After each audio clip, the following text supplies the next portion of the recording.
Guys, welcome to our YouTube channel learning solution Karnal. आज की video class 10th के students के लिए है और हम कर रहे हैं चैप्टर 9 का क्वेश्चन नंबर 7।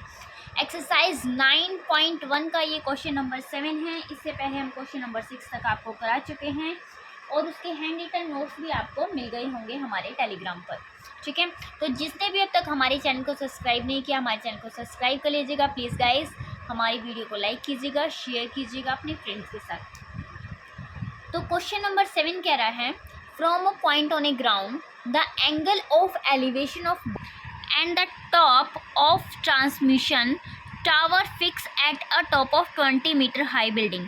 एक 20 मीटर हाई बिल्डिंग है, इसके ऊपर एक टावर को फिक्स किया गया है जो एंगल बना रहा है बॉटम से 45 डिग्री और टॉप से 60 degree.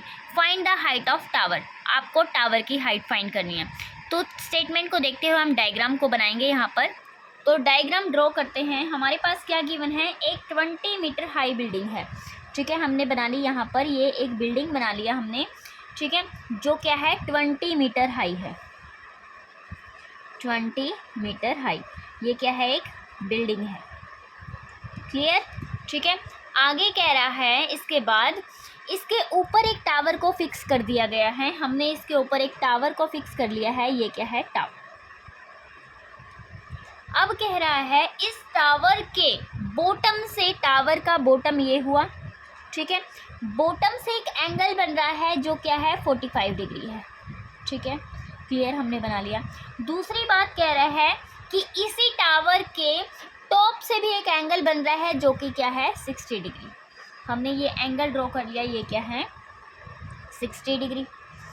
Okay, find the height of tower. आपको टावर की हाइट फाइंड करनी है। टावर कहाँ है आपके पास, ये रहा, ये टावर ही तो है ये हिस्सा।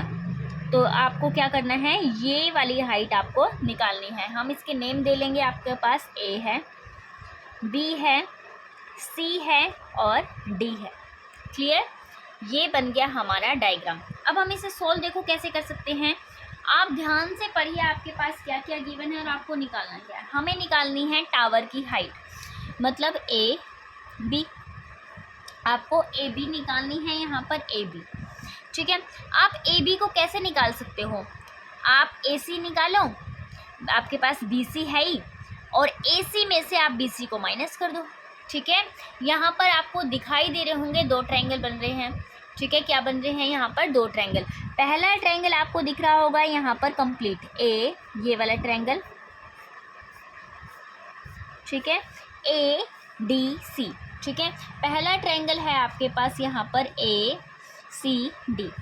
ठीक है, और दूसरा ट्रायंगल जो आपके पास बन रहा है यहाँ पर B C D, B C D. यहाँ पर दो ट्रायंगल आपको दिख रहे हैं। आप इन दोनों ट्रायंगल का यूज़ करेंगे और यहाँ पर आंसर निकालेंगे। ठीक है, ध्यान से देखिए। इस वाले ट्रायंगल की अगर हम बात करें, कंप्लीट वाले ट्रायंगल की अगर हम बात करें, हमारे पास गिवन क्या है। ठीक है, आपके पास गिवन है ए सी। ठीक है, ए सी। ओके, और आपको यहाँ पर क्या है, देखो, जो आपको निकालना है आप उसे ऊपर रख लीजिएगा, जो आपके पास गिवन है उसे नीचे रख लीजिएगा। अब हमें इसकी वैल्यू नहीं पता है, हमें कंप्लीट इसकी वैल्यू भी नहीं पता है, लेकिन हम इसे हम हाइट को मान लेंगे लेट। ठीक है, एच इक्वल टू, ठीक है, या height of tower equal to H की वैल्यू हम निकाल देंगे। फिर यहाँ पर हमने मान लिया है जो टावर है उसकी हाइट कितनी है, एच है। ठीक है, ओके, क्लियर। तो ए सी आपका यहाँ क्या हो गया, ए सी आपका हो गया H plus 20। Clear? Okay, H plus 20।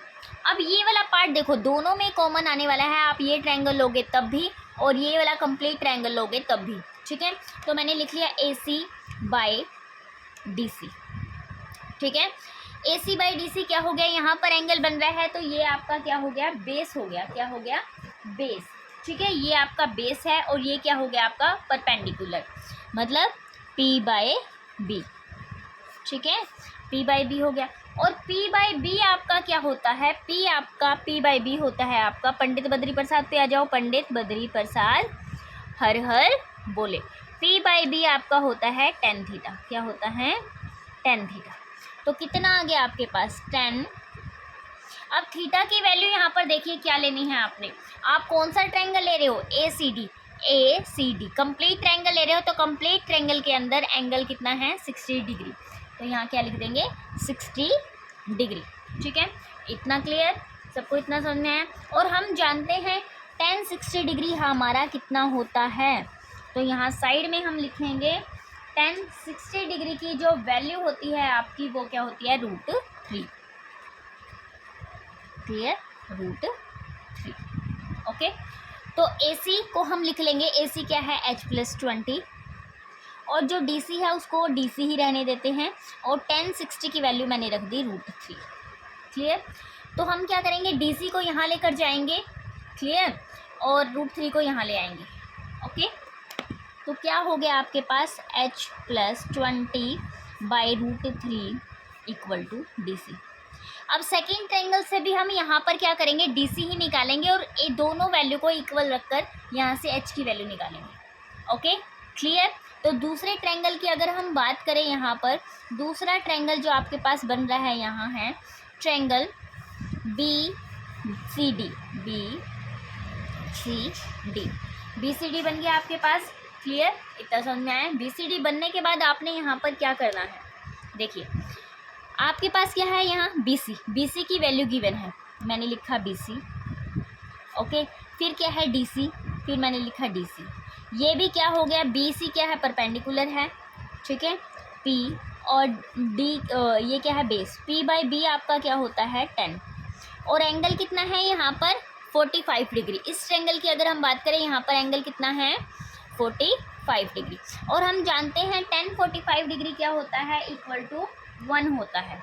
ठीक है, यहाँ साइड में मैं लिख रही हूँ tan 45 डिग्री क्या होता है इक्वल टू 1। आप चाहो तो पहले ये स्टेप कर सकते हो, बाद में ये कर सकते हो, आपकी मर्जी है। ठीक है, क्लियर। तो हमारे पास हो गया BC की वैल्यू 20 है और DC हमें नहीं पता है, और ये हो गया इक्वल टू 1। तो यहाँ से देखेंगे तो DC की वैल्यू कितनी आ गई आपके पास 20। क्लियर, ठीक है, DC 20 आ गया। ये हो गई हमारी इक्वेशन नंबर 1 और ये हो गई हमारी इक्वेशन नंबर 2। अब इक्वेशन 1 और 2 को जब हम सोल्व करेंगे तो हमारा आंसर हमें मिल जाएगा। तो लिखते हैं सॉल्विंग इक्वेशन 1 एंड 2। 1 और 2 को सोल्व करना है। देखिए 1 में क्या है H+20 बाई √3 हमने लिख लिया इक्वल टू DC की वैल्यू क्या है ये आपके पास 20, इतना हो गया। ठीक है, अब आपने क्या करना है, यहाँ पर इस √3 को यहाँ पर लेकर जाएंगे, हमें H निकालना है ना, टावर ऑफ हाइट निकालनी है ना, जिसको हमने H माना है, तो इस इधर लेकर जाएंगे तो क्या आ जाएगा H+20 इक्वल टू 20√3। क्या हो गया 20√3। यहाँ से अगर हम H की वैल्यू निकालें तो क्या हो जाएगा H इक्वल टू 20√3 माइनस 20। ठीक है, ये आ गया आपके पास 20√3 माइनस 20। ठीक है, इस प्लस के 20 को उधर लेके जाएंगे, माइनस का हो जाएगा ना। अब आपको यहाँ क्या करना है, सिर्फ आपको यहाँ पे कॉमन लेना है। H इक्वल टू 20 हमारा कॉमन आ गया √3, यहाँ 20 कॉमन आ गया 1। ठीक है, ये क्या हो गई हाइट ऑफ टावर, तो हाइट ऑफ टावर क्या आ गई 20 ब्रैकेट के अंदर √3 माइनस 1। क्लियर, ये हमारा आंसर आ गया, यही तो हमने निकालना था हाइट ऑफ टावर। ठीक है, अगर क्वेश्चन अच्छे से समझ में आए हो तो वीडियो को लाइक कीजिएगा और अपने फ्रेंड्स के साथ शेयर कीजिएगा, हमारे चैनल को सब्सक्राइब कीजिएगा। Thank you guys.